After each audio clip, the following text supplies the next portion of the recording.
Habari ya wakati huu mtazamaji wa Mwalu Online TV. Karibu sana kwenye wakati huu ambao tunakwenda kukufahamisha taarifa zinazoendelea, ambapo hii ni breaking news. Msafara wa viongozi wa ACT Wazalendo ukiongozwa na kiongozi wa chama hicho Dorothy Semu na mwenyekiti wa chama Othman Masoud Othmani, ambaye pia ni makamu wa kwanza wa rais wa Zanzibar, umezuiliwa kuingia nchini Angola na mamlaka za serikali za nchi hiyo. Wengine waliozuiliwa na mamlaka za uhamiaji nchini Angola ni mwenyekiti wa chama cha demokrasia na maendeleo Chadema Tundu Lissu, pamoja na ujumbe wa viongozi zaidi ya 20 ambao ni wawakilishi wa vyama vya siasa kutoka kusini mwa Afrika. Viongozi hao wanashikiliwa katika uwanja wa ndege wa Luanda na hati zao za kusafiria zinashikiliwa na serikali ya Angola bila kueleza sababu yoyote. Imetoa amri ya viongozi hao kurejeshwa Tanzania.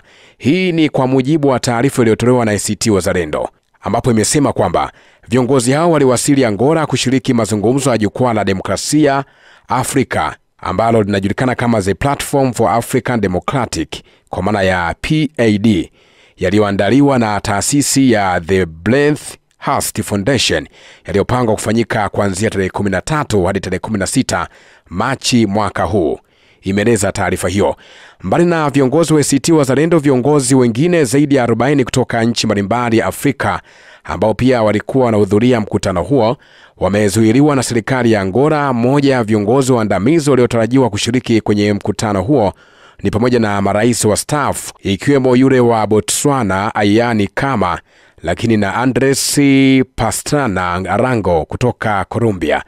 Wengine ni waziri wa kilimo wa Afrika ya Kusini na kiongozi wa chama cha DA Johnny Sten Hussein na kiongozi wa chama cha Podemos cha nchini Msumbiji Venancio Mondrane. Hii ni breaking news ambayo tumekufahamisha kupitia Mwalu Online TV. Mimi naitwa David Urseke. Endelea kusubscribe kama bado hujasubscribe ili uweze kuwa wa kwanza kupata taarifa zetu zinapokuwa tu zinatoka.